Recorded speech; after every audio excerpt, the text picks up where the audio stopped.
একাকী, অনবদ্য, অমোঘ, একনিষ্ঠ যত বিশেষণই ব্যবহার করি না কেন সব কিছুই কম হয়ে যায়।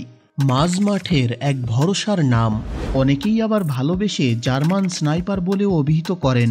এতক্ষণে হয়তো বুঝতে পেরেছেন আমরা অবশ্যই টনি ক্রুজের কথাই বলছি। জি দর্শক, ঠিকই ধরেছেন। আজকের এই আয়োজনে টনি ক্রুজের বিদায় সম্ভাষণের এক সামান্য নিবেদন, কারণ মাঝমাঠের বটবৃক্ষ যে বিদায় প্রার্থী।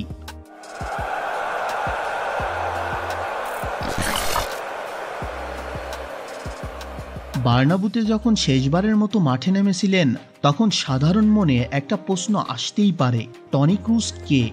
যার নেই ডি ব্রুইনা বা লুকা মদ্রিচের মতো সুনির্দিষ্ট দৃষ্টিনন্দন পাসিং, নেই ক্যাসেমিরোর মতো রুখে দেওয়ার ক্ষমতা, স্কোর শিটের নামটিও ওঠে খুবই সামান্য।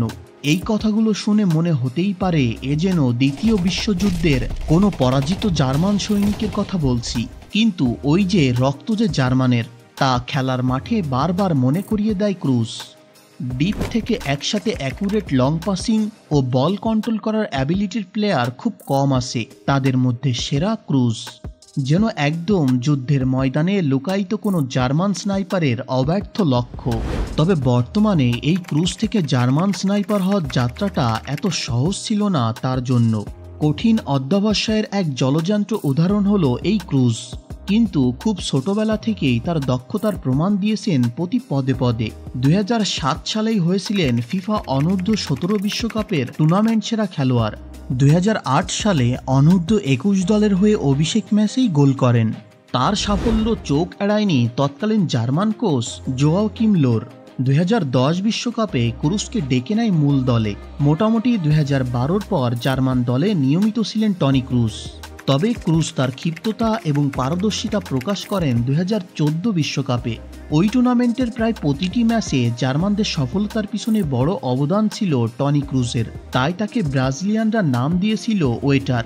ক্রুজের ট্রফি ক্যাবিনেট কিন্তু বেশ ঈর্ষণীয় বললেও কম বলা হয়। কিন্তু জার্মানির হয়ে ইতিমধ্যে বিশ্বকাপ তো জিতেছেন, পাশাপাশি বায়ার্ন মিউনিক এবং রিয়াল মাদ্রিদের হয়ে 5টি চ্যাম্পিয়ন্স লিগ, 6টি ক্লাব বিশ্বকাপ, 3টি বুন্দেসলিগা, 4টি লা লিগা, 5টি ইউএফা সুপার কাপ, 3টি জার্মান কাপ, 4টি স্প্যানিশ সুপার কাপ এবং একটি করে কোপা দেল রে ও জার্মান সুপার কাপ সহ মোট 33টি ট্রফি জিতেছেন নিজের ক্যারিয়ারে। ক্রুজ 2022 সালেই প্রথমবার অবসর জল্পনা উস্কে দিয়েছিলেন, কিন্তু তিনি আরও এক মৌসুম খেলা চালিয়ে যাওয়ার সিদ্ধান্ত নেন। এমনকি 2021 সালে আন্তর্জাতিক ফুটবল থেকে অবসর নিলেও তিনি এবছরের ফেব্রুয়ারিতে ফের অবসর ভেঙে জার্মান জাতীয় দলে প্রত্যাবর্তন ঘটান। ইউরোর স্কোয়াডেও তাকে ডাকা হয়। এরপরেই সকলে মনে করেছিল তিনি হয়তো খেলা চালিয়ে যাবেন। তবে সকলকে চমকে দিয়ে হঠাৎই অবসরের সিদ্ধান্ত নিয়ে ফেললেন ক্রুজ। তবে এই ক্রুজকে কখনোই ভুলতে পারবে না মাদ্রিদিয়েস্তারা, কারণ অনেক মাদ্রিদ ফ্যানের কাছে ক্রুজ মানেই মাদ্রিদ। ক্রুজের কাছেও তাই ছিল। নিজের সর্বস্ব দিয়ে উজাড় করে দিয়েছিলেন রিয়াল মাদ্রিদের জন্য, কারণ ক্রুজের খারাপ সময় যখন কেউ তার পাশে ছিল না, তার পাশে একমাত্র ছিল এই মাদ্রিদ এবং একজন প্রেস। বর্তমান বায়ার্ন মিউনিকের প্রেসিডেন্ট রুমিনিগে তাকে বিশ্বসেরা বলতে নারাজ ছিলেন, বলেছিলেন মারিও গোটজের লেভেলে আসতে। এত নিখুঁত একজন খেলোয়াড় হওয়ার সত্ত্বেও নিজের স্বজাতিদের কাছে ছিল অপছন্দের তালিকায়। তাই হয়তো যখন সুযোগ এসেছিল জার্মানির নিয়মিত অধিনায়ক হওয়ার, তখনই অবসর নিলেন দল থেকে। ক্রুজ ছিল মাদ্রিদের মাইক্রোকন্ডিয়া যেমন একটি কোষের পাওয়ার হাউস, ক্রুজ ঠিকই তাই ছিল মাদ্রিদের জন্য। বায়ার্নের প্রেসিডেন্ট যখন তার উপর ক্ষুব্ধ, মোটামুটি ক্রুজের তখন দল ছাড়া নিশ্চিত।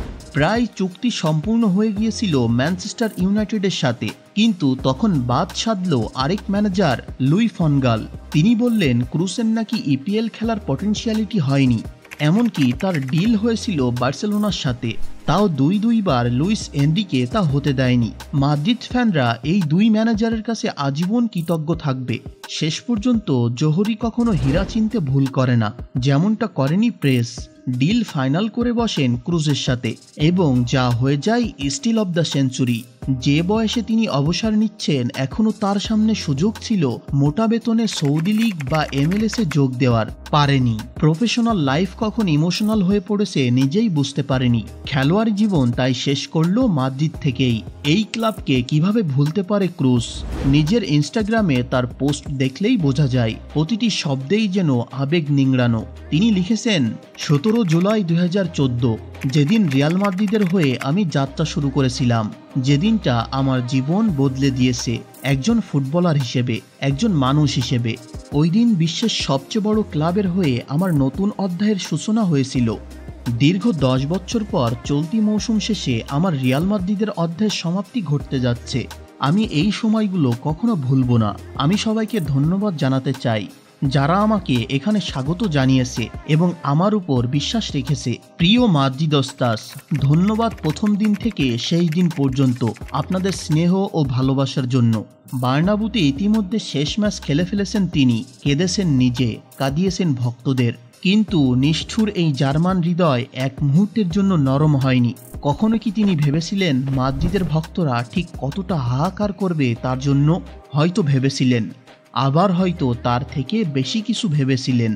ভালো থাকো ক্রুস, আবার ফিরে এসো প্রাণের এই বার্নাবুতে। মাঠের বাইরে ডাগ আউটেই তুমি থেকে, কিন্তু ফিরে এসো আরেকবার।